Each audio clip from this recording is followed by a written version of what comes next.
Hello everyone, welcome to my home gardening channel. आज का video मैंने लेस केयर और मोर ब्लूम्स वाले विंटर फ्लावरिंग प्लांट पिटोनिया के ऊपर बनाया है। फ्रेंड्स, ये देखिए पिटोनिया के फ्लावर्स।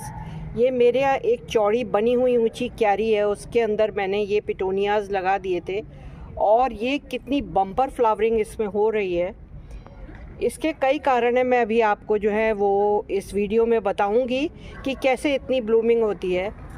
एक तो सबसे बड़ी बात मैं अभी आपको बता देना चाहती हूँ कि इस क्यारी के ऊपर मेरी सुबह से लेकर के 5-6 घंटे की लगातार धूप पड़ती है। सन फेसिंग है ये, और उससे जो है पिटोनिया में जितना ही सन फेसिंग रहेगा उतना ही अच्छी ब्लूमिंग करेगा। तो इस वजह से इसमें ये ब्लूमिंग हो रही है। तो शुरू से आखिर तक बने रहिए मेरे इस वीडियो में। तो आप सभी से रिक्वेस्ट है कि अगर अभी तक आपने मेरे चैनल को लाइक और सब्सक्राइब नहीं किया है तो प्लीज़ लाइक करें, सब्सक्राइब करें और बेल आइकॉन का बटन करें प्रेस। तो चलिए स्टार्ट करते हैं अपना वीडियो।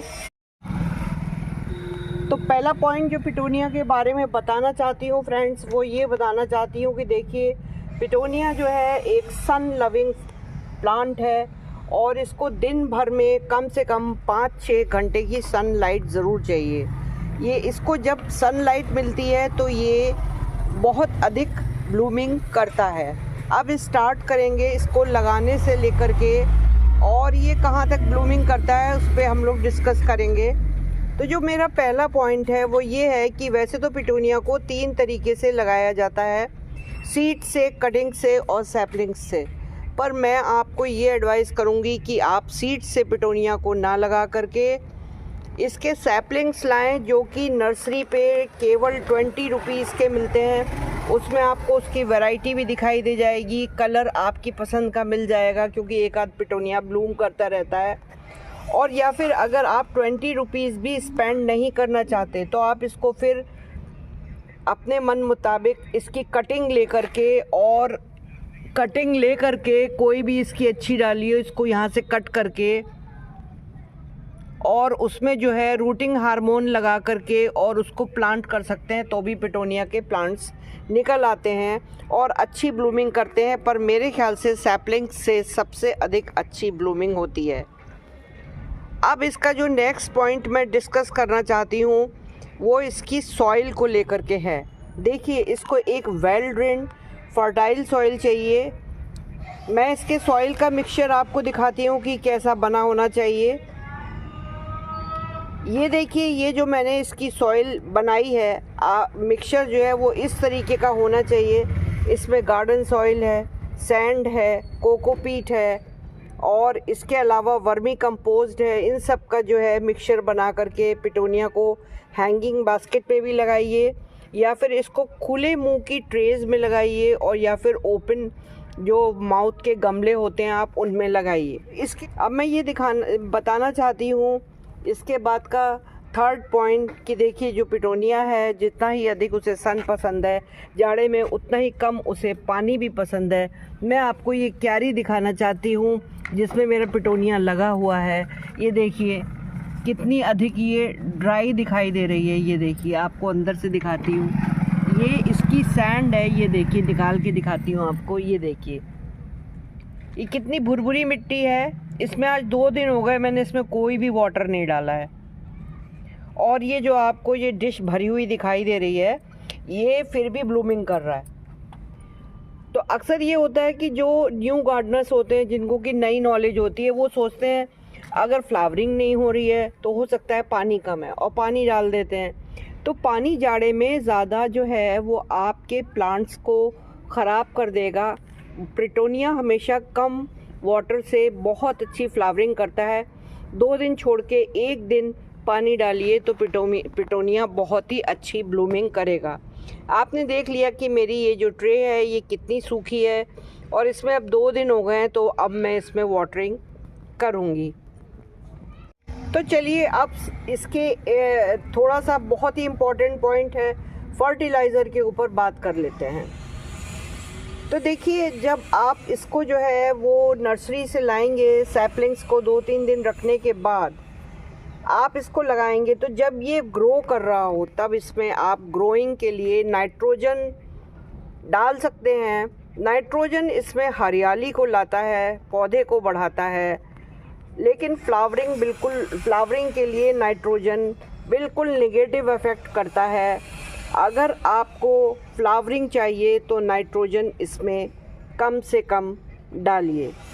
अक्सर जो है ये व्यूअर्स कहते हैं कि हमारे यहाँ जो है हरे हरे तो पिटोनिया हो रहे हैं, पत्तियाँ हो रही हैं, लेकिन उसमें फ्लावरिंग नहीं हो रही है। तो फ्लावरिंग वो इसलिए नहीं हो रही है, या तो आपने फर्टिलाइज़र बहुत ही कम डाला है और फर्टिलाइज़र नहीं डाल रहे हैं, और या फिर जो है आपने नाइट्रोजन से युक्त अगर फर्टिलाइज़र डालेंगे तो पिटोनिया जो है वो उसके ऊपर अपोजिट इफ़ेक्ट होगा, उसमें ग्रीनरी बढ़ जाएगी और फ्लावरिंग जो है वो बहुत ही कम हो जाएगी। इतनी अधिक ब्लूमिंग करने के लिए क्या डालें, ये आप लोगों के दिमाग में ज़रूर आ रहा होगा। तो देखिए, ऐसा होता है कि इसकी इतनी अधिक ब्लूमिंग लेने के लिए आपको ये पता है कि ये जितने भी सीजनल्स होते हैं, सीजनल जैसे आपका डेंटस हो गया, पिटोनिया हो गया, बर्बीना हो गया, और आपका डॉग फ्लावर हो गया है, ज़ेरेनियम हो गया, जितने भी ये सीजनल्स हैं इनके पास ब्लूमिंग का इनका जो टाइम पीरियड होता है ना, ये सीजनल्स कहलाते हैं इसीलिए कि बहुत लिमिटेड टाइम होता है। उसी में इनको जो है वो ग्रो होना है, उसी में इनको अपनी जड़ों को मजबूत करना है, उसी में इनको बड्स देनी है, लीव्स बढ़ानी है, उसी में इनको बम्पर फ्लावरिंग करनी है, उसके बाद सीड्स भी प्रोड्यूस करने हैं, और फिर इनका सीज़न चला जाता है। तो किसी किसी फ्लावर का 4 महीने और हद से हद 5 महीने तक सीज़न रहता है। उसमें इतने सारे कामों को कर पाने के लिए इन्हें खाना भी अच्छा चाहिए, लेकिन खाना ऐसा चाहिए जो कि फास्ट, मतलब फर्टिलाइज़र ऐसा हो जो स्लो रिलीजिंग ना हो, फास्ट रिलीजिंग फर्टिलाइज़र हो, तो ये जल्दी बढ़ेंगे, स्ट्रॉन्ग होंगे, बड्स बहुत ज़्यादा मात्रा में आएंगी और फ्लावरिंग भी अच्छी करेंगे।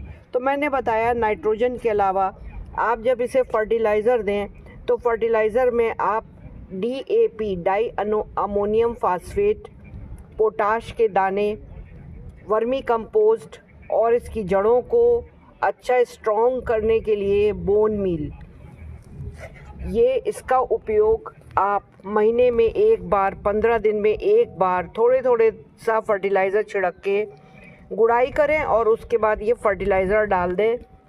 उसके बाद थोड़ा सा पानी देके फिर पानी का गैप करें, जब देखें सूखी मिट्टी है तभी फर्टिलाइज़र डालें, और उसके बाद आप देखेंगे कि इनकी ग्रोथ अच्छी हो गई है।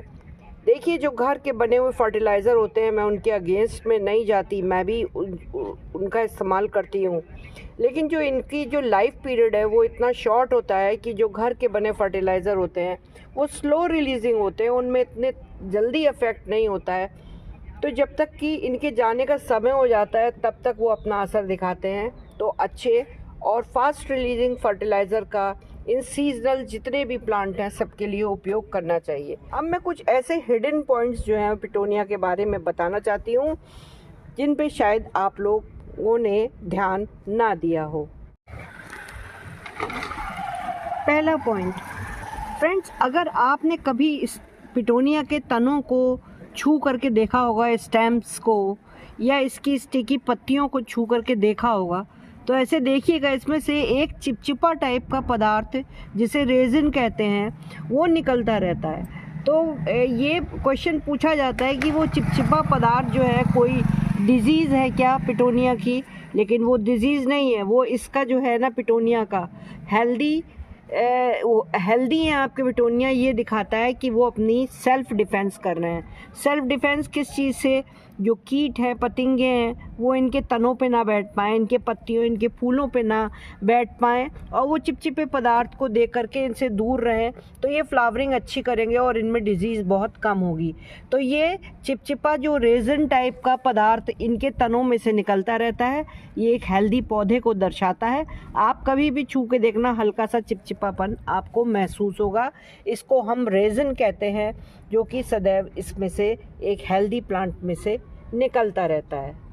कि डेड हेडिंग या स्पेंट फ्लावर्स के ऊपर बात करूंगी, तो अगर पिटोनिया के फ्लावर्स आपने जो हैं वो ज़मीन में लगा रखे हैं, तो उनके अंदर ये गुण होता है कि जितनी भी स्पेंडेड लीव्स हैं या फ्लावर्स हैं उनको वो खुद ही अपने आप ज़मीन पे गिरा देते हैं और आपको कुछ भी नहीं करना पड़ता। लेकिन अगर आपने पॉट्स या हैंगिंग बास्केट में लगा रखे हैं तो स्पेंड फ्लावर्स को ज़रूर काट दीजिए। अब ये देखिए, मैं आपको जो है ये प्रैक्टिकली दिखाती हूँ। ये सूखा हुआ फूल है। अब सूखे हुए फूल को हटाने का तरीका लगभग ज़्यादातर ये करते हैं, इसको लिया और ऐसे निकाल के और फेंक दिया। नहीं, ये इसका जो तरीका है काटने का वो यहाँ से है।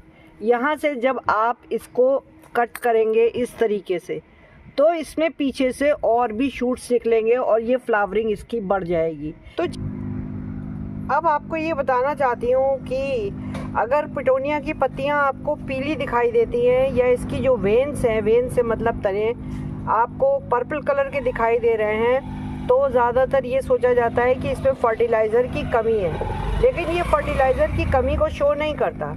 ये शो करता है ये कि या तो आपने इन पौधों के ऊपर धूप बिल्कुल नहीं पड़ रही है, आपने इन्हें छायादार जगह में रखा है और ये कोल्ड से सफ़र कर रहे हैं, और या फिर जो इनकी जो सॉइल है वो कॉम्पैक्ट हो गई है, यानी कि अंदर से बहुत ज़्यादा रूट बाउंड हो गया है, जिसकी वजह से इनकी जड़ें फैल नहीं पा रही हैं। तो इनकी पत्तियां जो हैं वो पीली होके गिर रही हैं, ख़राब हो रही हैं, तने पर्पल हो रहे हैं। तो उसके लिए आपको इनको चौड़े बर्तन में ट्रांसफ़र करना है।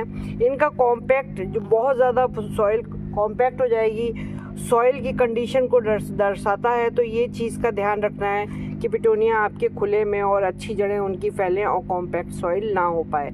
अगर मेरा ये वीडियो अच्छा लगा हो तो प्लीज़ मेरे चैनल को लाइक करें, सब्सक्राइब करें, बेल आइकॉन का बटन प्रेस करें। Bye, happy gardening.